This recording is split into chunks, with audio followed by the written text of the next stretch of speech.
어, 이미 예수님을 죽이기로 작정한 종교 지도자들에 의한 예수님의 종교 재판은 새벽 미명에 끝이 났습니다. 그들은 이미 예수님을 죽이기로 결정을 했기 때문에 예수님의 죄의 유무와 상관없이 예수님을 빌라도에게 넘겨줍니다. 왜냐하면 사람을 죽일 수 있는 권한이 당시 식민지를 총괄했던 이 총독에게 있었기 때문이죠. 이에 빌라도가 간략하게 신문을 진행합니다.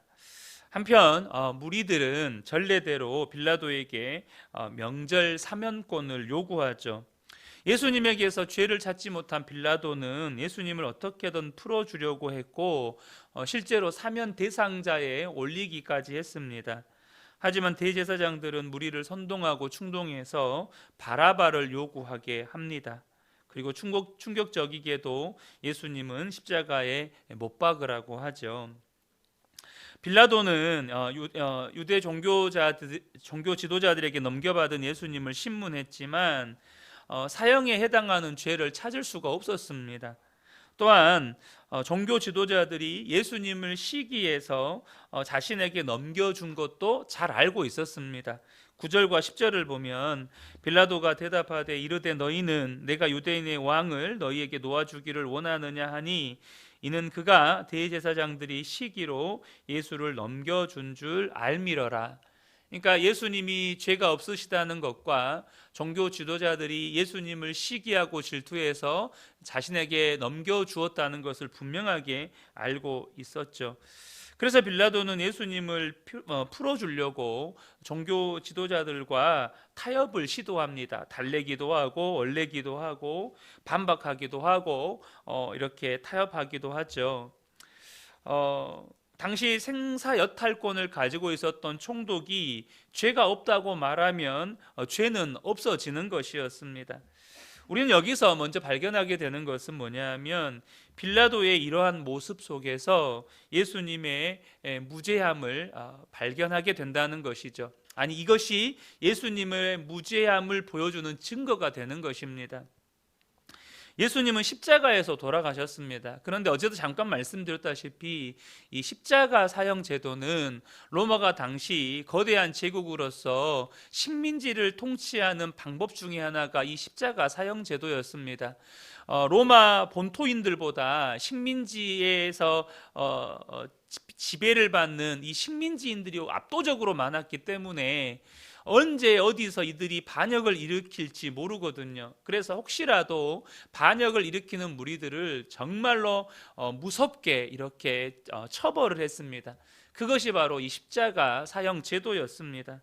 그런데 여러분, 예수님은 이제 예수님께서 돌아가시고 부활하시고 초대교회 성도들은 그 예수님을 로마뿐만 아니라 이제 모든 민족에게 흩어져서 예수님을 전하게 될 터인데, 예수님이 십자가에 돌아가셨다라는 건 그 당시 사람들에게 어떤 인식을 줍니까? 예수님은 로마에 반역했던 반역자다라는 인식을 심어주는 것입니다. 그런데 빌라도의 이러한 모습을 마가뿐만 아니라 이 복음서에다가 기록을 했습니다. 무엇을 보여주기 위해서? 예수님은 죄가 없으신 분이었다. 예수님은 죄가 없으신 분이었기 때문에 빌라도조차도, 총독조차도 예수님을 이렇게 놓아주고 풀어주려고 했다라는 것을 이렇게 기록으로 남겨두고 복음이 전해지는 곳마다 십자가 복음을 전하면서 예수님은 무죄한 분인 것을 이렇게 입증하는 증거가 되는 것이죠. 여러분, 죄 없으신 예수님이 돌아가셔야 했습니다. 왜 죄 없으신 예수님이 돌아가셔야 했습니까? 그것은 바로 나의 죄 때문입니다. 우리의 죄 때문입니다. 죄 없으신 예수님만이 우리의 죄를 대속하는 제물이 되실 수 있기 때문입니다.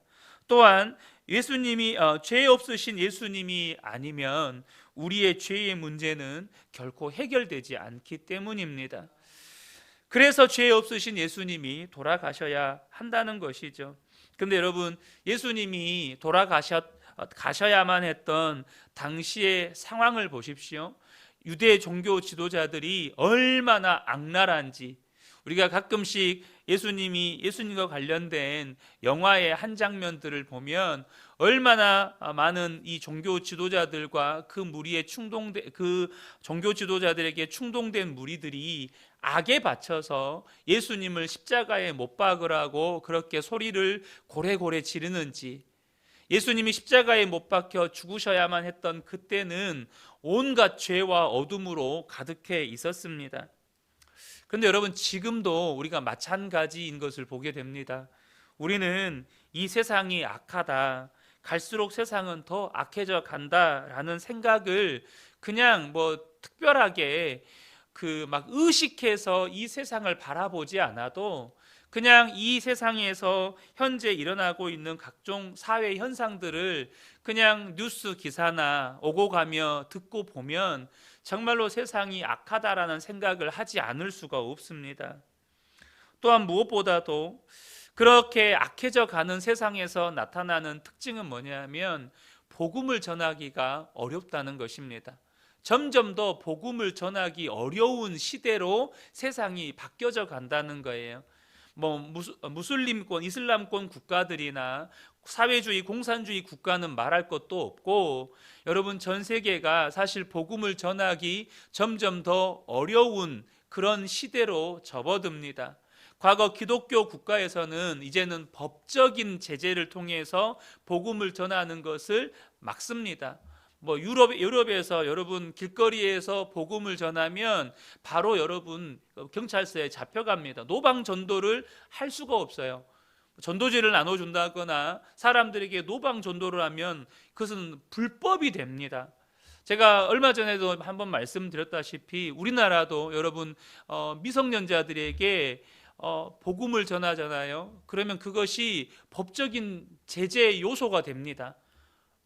얼마든지 그 부모가 복음을 전한 사람을 고소 고발을 할 수 있는 그런 법적인 요소들이 우리나라도 지금 마련되어 있습니다. 여러분, 이것이 무엇을 의미하는 것입니까? 그것은 그만큼 마귀가 자기의 때가 얼마 남지 않았다는 것을 알고 한 영혼이라도 더 지옥에 끌고 들어가기 위해서 발악을 하고 있는 것입니다. 이것을 저와 여러분이 분별하실 수 있으셔야 합니다. 그런데 이때 저와 여러분이 반드시 기억해야 할 것이 있는데요, 어둠이 깊을수록 빛은 더욱 밝게 빛나는 것입니다. 그러하기에 저와 여러분이 포기하지 않고 세상에 복음을 선포하고 죄 없으신 그분이 죄 많은 우리를 위해서 우리를 구원하시려고 대신 십자가 지시고 죽으시고 부활하신 이 복음을 더욱 전해야 하는 것입니다. 여러분, 저는 확신하는 게 있습니다. 여러분, 우리가 2년여간 팬데믹 코로나 시대를 겪으면서 한국 교회가 정말로 어려웠다라는 말들을 정말 많이 했고 또 들었습니다. 실제로 교회들이 정말 많이 어려워졌습니다. 그러나 또 한편 이 코로나 시대를 두고 다른 측면, 다른 각도에서 말씀하시는 목사님들도 정말 많습니다. 그것은 뭐냐 하면 하나님께서 한국 교회 안에, 아니 전 세계 교회 안에 알곡과 쭉정이를 가르는 시기이기도 했다는 것입니다. 코로나 시대, 팬데믹 시대를 겪으면서 이제 교회에서, 현장에서 예배를 드리지 못하니까 성도들이 온라인 예배로 전환이 되고, 예배 드리지 못하니까 도리어 그들의 신앙이, 말씀 듣지 못하니까 스스로 말씀을 펴서 읽고 스스로 하나님 앞에 기도하지 않으면, 스스로 하나님 앞에 은혜를 구하지 않으면 은혜를 공급받을 수 있는 어떤 그런 루트들이 막 차단이 되니까 성도들이 점점점 예수님으로부터 멀어지는 것입니다. 신앙이 막 흔들리는 것입니다. 제가 다니엘 기도회를 통해서 저희 교회를 섬기시는 간사님이 계세요. 근데 그 간사님도 한참 그 팬데믹 시기를 겪을 때 오륜교회조차도 주일날 예배에 앉을 자리가 없어서 성도들이 기다렸다가 들어오고 혹은 다른 공간에서 영상으로 예배를 드렸는데 주일 예배 때도 빈 공간이 보인다는 거예요. 큰 교회들조차도 그런 일을 겪었습니다. 그런데 여러분, 왜 그렇게 교회가 어렵다, 어려워졌다라는 표현을 쓸까요? 바로 쭉정이가, 이런 표현이 좀 과격할 수는 있는데요, 쭉정이가 떨어져 나갔기 때문입니다. 알곡과 쭉정이가 이렇게 분리되었기 때문이죠. 그런데 그 가운데서도, 그 어려운 형편 가운데서도 포기하지 않고 예배에 집중하고 하나님이 기뻐하시는 일에 집중했던 교회들은 숫자는 줄어들었을 수 있어도 교회는 더욱더 건강하게 세워져 갔습니다.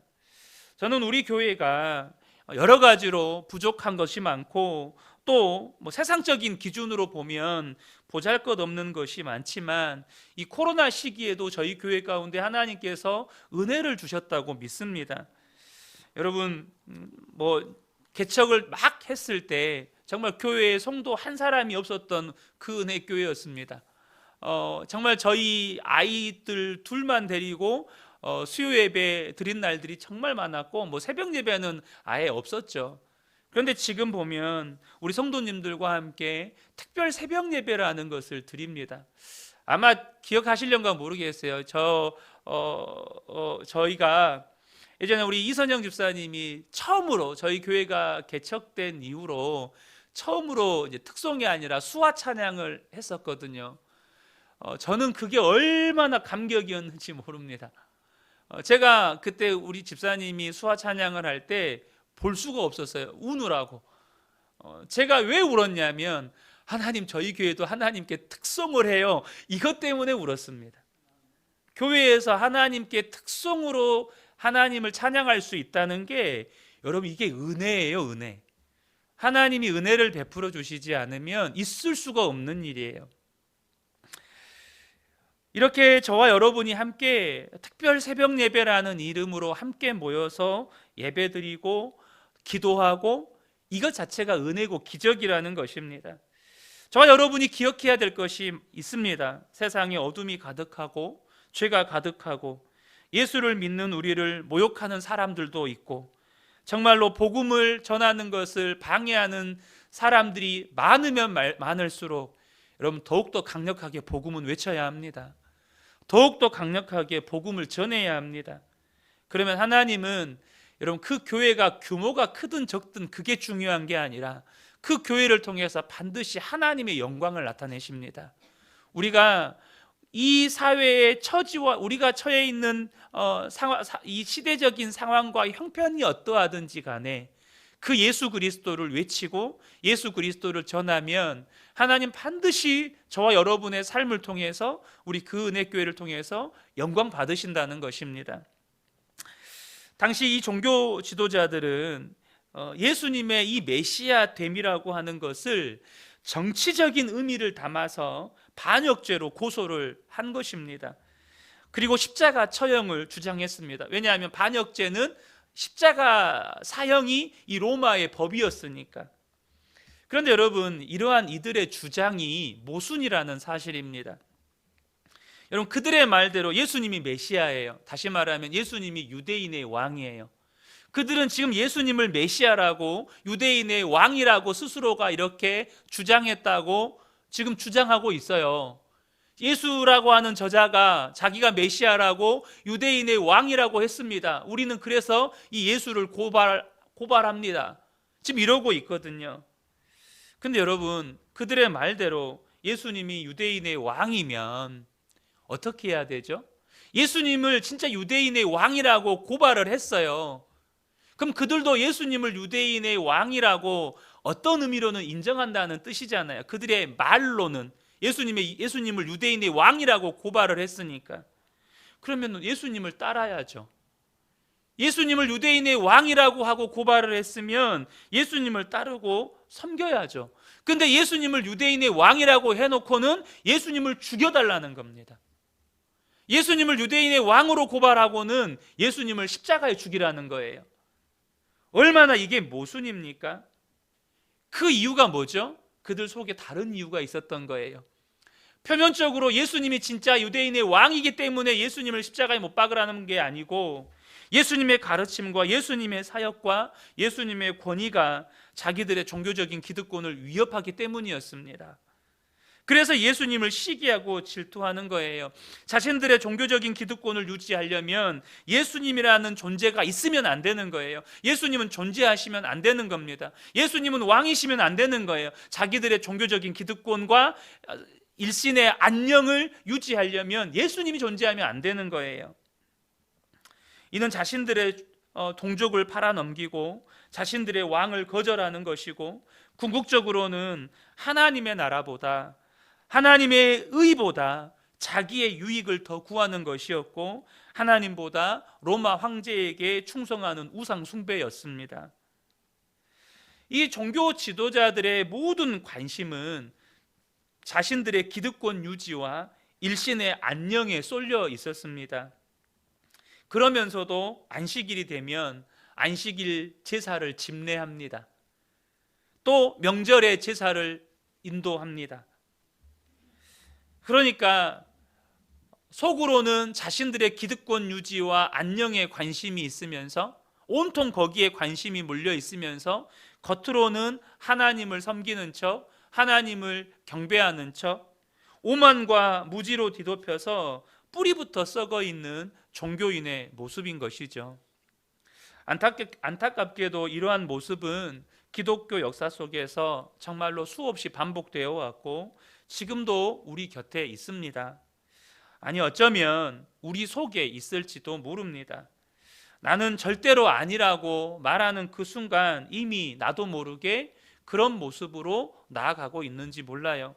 하나님의 나라와 하나님의 의보다 내가 이 땅에서 잘 먹고 잘 사는 것, 지금 내가 이 땅에서 좀 편안하게 사는 것, 지금 내가 이 땅에서 좀 사람들에게 인정받고 존경받고 높임받고 사는 것, 거기에 더 관심이 있다면 예수님을 유대인의 왕이라고 하면서 십자가에 못 박으라고 말하는 그 종교 지도자들과 뭐가 다르냐는 거죠. 여러분, 우리가 이 너무나도 극단적인 모습 같지만 사실 이 모습을 보면서 저와 여러분의 모습도 한번 돌아보실 수 있으셔야 합니다.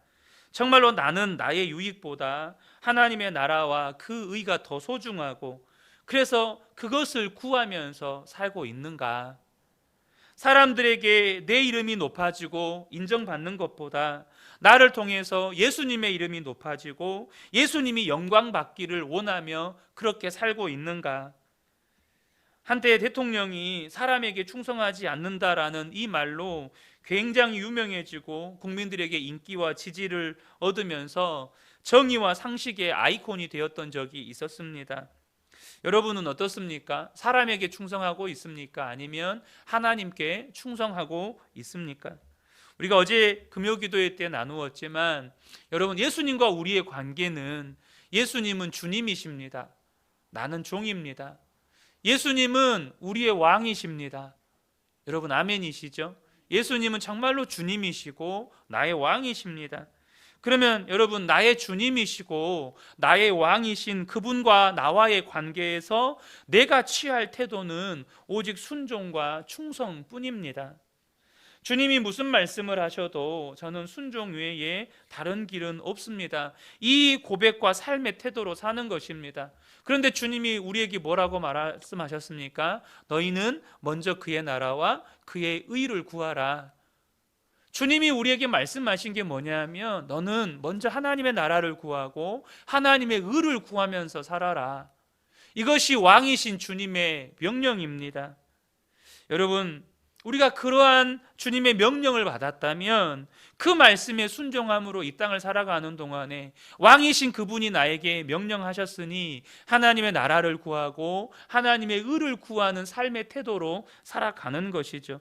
우리는 언젠가 분명히 하나님 앞에 서게 됩니다. 부정할 수 없습니다. 그것이 오늘 밤일 수도 있습니다.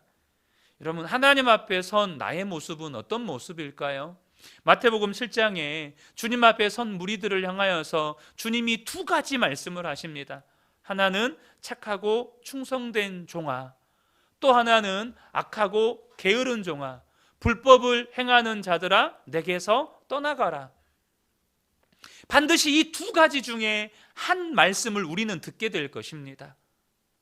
정말로 착하고 충성된 종아, 만세 전부터 예비된 하나님의 나라를 네가 상속받아라. 혹은 악하고 게으른 종아, 불법을 행하는 자들아, 나는 너희를 도무지 알지 못하니 너는 내게서 떠나가라. 저는 정말로 간절히 원하는 것은 우리 모든 성도님들이 착하고 충성된 종아, 만세 전부터 너를 위해 예비해 놓은 하나님의 나라를 네가 상속받아라. 그렇게 칭찬받는 저와 여러분 되시길 간절히 소망합니다. 그것은 어느 한순간에 되는 일이 아닙니다. 내가 오늘 예수 믿었다고 정말로 예수 믿었다고 말은 하는데 예수님 믿는 것과 예수님과 아무런 상관없는 삶을 살아가는 그 사람에게 약속된 게 아니라는 것입니다. 오늘이 쌓이고 쌓여서 그날에 하나님께 듣는 말입니다. 오늘 예수님이 나의 주님이시고 예수님이 나의 왕이시기에 주님의 말씀대로 하나님의 나라를 구하고 하나님의 의를 구하는 오늘이 쌓이고 또 쌓여서 주님 앞에 서는 그날에 우리 주님께 듣게 되는 말씀입니다. 저는 우리 그은혜교회 성도님들 한 분도 예외 없이 하나님 앞에 서는 그날에 정말로 주님 품에 안겨서 착하고 충성된 종이라고, 너를 위해 예비해 놓은 이 하나님 나라를 네가 상속받으라고 그렇게 칭찬받는 저와 여러분 되시기를 예수님의 이름으로 축복합니다. 아멘.